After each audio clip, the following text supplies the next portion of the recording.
What's up guys, so this is updated tutorial on how to fix wireless capability is turned off of Windows. So if you have Windows and you have such problem, first of all what you need to do is click on the start menu and simply type here or select control panel, open it and click on network and sharing center.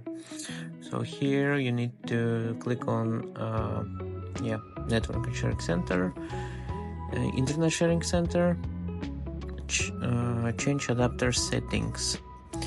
So here's your wireless, right click properties, and you need to search like this option, click on configure, once again, properties, configure, power management, and make sure to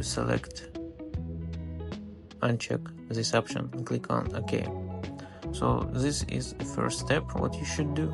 If it's not help, please try next method. Okay, so next step what you should do, you need to check if your internet was switched off in mobility center.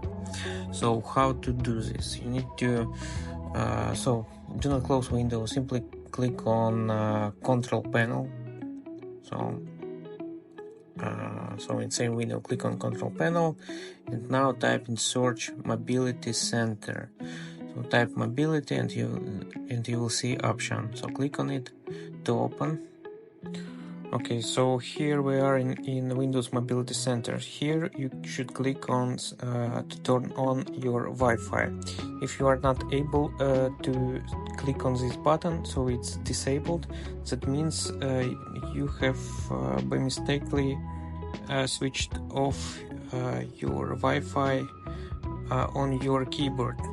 So maybe you are using your laptop, not stationary PC, so you need to on your keyboard find such button with antenna and click on it. Then you will switch back your Wi-Fi.